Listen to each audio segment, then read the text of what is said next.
Yo quería preguntarle a ustedes, respecto a ti, Jessica, para partir, ¿cuáles son las características? Ya nos explicaste un poco la génesis y nos hiciste un Ujú. plano bastante completo y general, pero ahora quiero que vaya un poco más hacia lo puntual.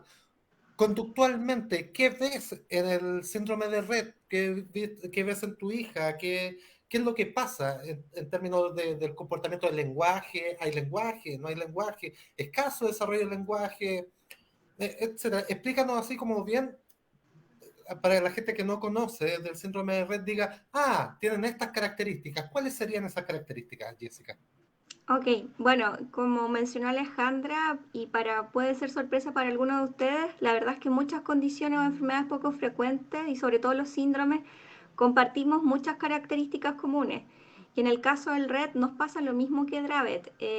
El embarazo generalmente, ahora bien, cada vivencia es única y cada niño es un universo en sí mismo, aunque compartan una misma condición o síndrome, pero ocurre por lo general que el embarazo, como dijo Alejandra, también es un embarazo sano, sin mayores alteraciones. En general es un parto absolutamente normal, sin alteraciones mayores. Y esto nos ocurre y se empiezan a notar algunas características también cerca de los 6 meses, 18 meses. Vienen las primeras señales en que cuando, por ejemplo, uno ya es mamá de uno o dos niños más, tiene ahí como una alarma y este instinto te aflora y vas observando que tu hijo es diferente a los otros dos. Es por lo menos lo que me ocurrió a mí y también lo que hemos compartido con nuestras familias, la vivencia de que vamos observando y viendo que esta otra hija se va comportando de una manera distinta. En el caso personal, cuando yo noté de Luciana que, por ejemplo, era demasiado quieta, demasiado pasiva en el día, ya tenía aproximadamente 6 meses, no tenía ningún ánimo de cómo sentarse, ponerse de guatita era un temazo y si ocurría era mucho el llanto. Lloraba particularmente muy fuerte en la noche, había alteración en ella con ciertos sonidos que para nosotros podía ser algo tan normal como que un perro ladró, ni siquiera de manera estruendosa, sino que el ladrido del perro le molestaba y era en ella una Exacto, todos manifestación estos temas sensoriales, ¿cachai? sensoriales, Que sensoriales, son muy muy, muy comunes en el autismo también, aquí están claro. claramente La parte, manifestándose. exacto, la parte sensorial en ella era demasiado sensible. Entonces, obviamente, la ignorancia en ese minuto era profunda de mi parte. Yo no entendía lo que estaba pasando. Después ocurrió que estábamos esperando los típicos hitos que te dicen los médicos que van a ocurrir, que a cierta etapa va a empezar a querer gatear o por lo menos va a querer ponerse de pie o si tú le ibas a dar la manito iba a querer caminar. En ella no, en ella significaba cualquier acción que nosotros quisiéramos hacer para que ella se pudiera poner de pie era llanto. Y ahí empezamos a ver situaciones que nos parecían en ese minuto como particulares. O sea, la Luciana nunca gateó, pero se arrastraba de poto. Y eso Ya. también muchas familias lo hemos compartido. Se arrastraba de potito, entonces yo decía, a ver, pero ¿por qué está haciendo esto, cachai? O sea, ¿por qué así? No me abrazaba. Y eso fue súper heavy para mí como mamá. Sí.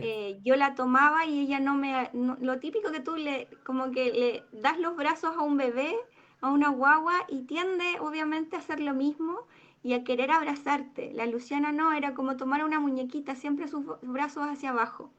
Pero tampoco era evitativa, así como que, básicamente como que se dejaba estar nomás. Claro, era como una muñeca. Era así, yo la Ya. tomaba, yo la tomaba y ella ya, bien, pero nunca me pedía abrazo, era como una sensación tan particular. Y lo otro que me llamó a mí la atención y también lo hemos hablado, que no había interacción con juguetes. La típica que Ya. uno se llena de cachureo, Sí, perdón pues. si hay fanáticos ahí de los juguetes, pero yo ya tenía dos hijos, entonces tenía un montón de juguetes y la Luciana nada, No nada, lo no le pescaba. llamaba la atención para nada. Entonces ahí fui poniendo como esta atención mayor en querer saber qué pasaba. Y claro, y eso va coincidiendo con lo que nos dicen las guías clínicas en el fondo, que como bien dijo Alejandra también, nosotros tomamos la referencia de España, que hablan justamente de eso, porque hay un desarrollo relativamente normal, si hablamos de la normalidad que ya Sí. está como instaurada, pero en el fondo que se supone, están estos hitos que se van cumpliendo y luego surge algo así como un estancamiento. Entonces, por tanto, quien pudo caminar o pudo moverse, lo deja de hacer así, pero de manera súper potente, onda. Ese estancamiento está definido más o menos en una etapa, en una edad. Sí, sí, de hecho el síndrome de Rett tiene como fases o estadios creo que se llaman y que están súper marcados y tienen una edad cronológica. Entonces se supone que entre los 6 meses a 18 meses uno ve estas como sensaciones particulares en donde ve que el ruido y la parte sensorial en ella está muy marcada y les afectan ciertos espacios, compartir con tanta gente, les molesta ciertas situaciones y ruidos particulares. Después, entre los 4 y los 10 años se ven también marcados otros aspectos, como te decía, aquellas que lograban caminar o lograron ponerse de pie, lograron decir mamá, papá, lograron pronunciar algunas palabras o frases a cierta edad, entre los 4 y los 10 años, si no recuerdo mal, aquello desaparece y estrepitosamente, o sea, no es que lo fueron dejando de hacer paulatinamente, sino que alguien que pudo haber estado caminando hoy, ya mañana puede que no lo haga. Y también, y ahí tenemos otro punto común con la Alejandra y con otro síndrome, está presente la epilepsia refractaria en el RET. Claro. También tenemos en el fondo un RET atípico en donde la jovencita, la niña, puede lograr con mucho esfuerzo y terapia, lograr ponerse de pie y caminar, pero por ejemplo no controla esfínter, no hay una comunicación verbal, sí hay una comunicación, que eso también lo hemos ido aprendiendo en la familia. Hablar no es solo comunicarse de esa manera, también se comunican con la mirada, en sus acciones, en su forma de expresar enojo frente a ciertas situaciones. Claro, es que ahí hay que diferenciar, que también aprovecho de explicarlo porque también pasa algo en el autismo, hay que diferenciar el habla, el Sí, lenguaje, de la comunicación. Hay chicos exacto. que son comunicadores muy hábiles, muy buenos comunicadores, pero preverbales, ¿ya? Esto del preverbal es común verlo en el síndrome de Rett, Sí, ¿sí? sí, sí, es común. Sí, es común. Y bueno, en mi caso, por ejemplo, la Luciana habla, o sea, decía claramente y había una intención comunicativa en ella verbal y logró por lo menos 30 palabras.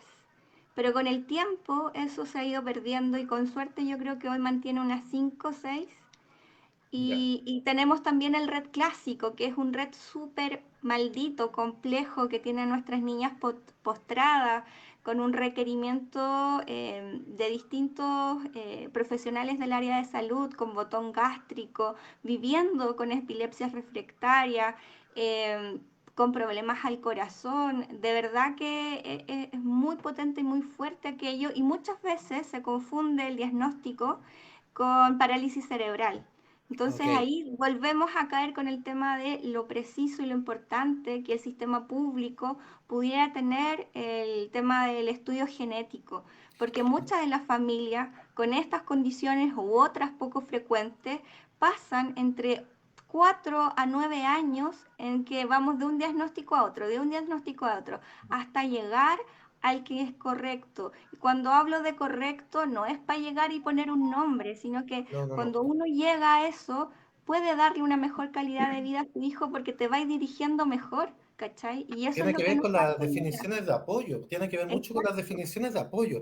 Eso a veces se exacto. entiende poco desde algún, no sé por qué, la verdad, no sé por qué se entiende poco, algo que es bastante lógico. Yo trabajo, aparte de temas de políticas públicas, enfoque de derecho, yo trabajo también en diagnóstico de espectro del autismo. Y muchas veces me he recibido como, no una crítica tan directa, pero sí solapada de tú estás etiquetando a los niños. Y yo lo que estoy haciendo es definir necesidades de apoyo. Porque Exacto. a esa condición, como lo mismo que ustedes están diciendo, al RED, al DRAVE, ¿cierto?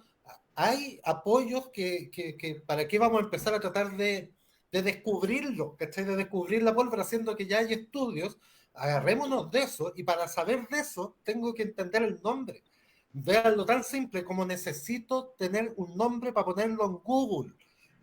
Así, desde eso hasta llegar y encontrar doctores que están especializados, etcétera, etcétera, etcétera. Sí, ¿Ya? José, antes de darle el paso a la Alejandra, solo quería agregar que la importancia que has dicho tú es tan potente y la compartimos tan ampliamente, porque en el fondo es cortar Sí, el tiempo de esa búsqueda innecesaria. O sea, si por ejemplo lo que dice Alejandra, que hay un medicamento que a los chicos que tienen Dravet les afecta y que eso ya esté y que se sepa y que se respete, obviamente hace que la vida de las otras personas que vienen y que van a nacer con esta condición tengan una mejor calidad de vida. Y lo mismo pasa en el reto, o sea, si nosotros podemos traspasar esta experiencia de tanto madres como padres, de todo lo que hemos ido viviendo, le vamos a hacer el camino más fácil a quienes van a nacer y no van a tener que pasar por la misma mierda que hemos pasado nosotros. Entonces, ¿cómo no nos van a escuchar? ¿Cómo no nos van a querer escuchar? Y eso no solo pasa por un tema político, también pasa por algunas organizaciones.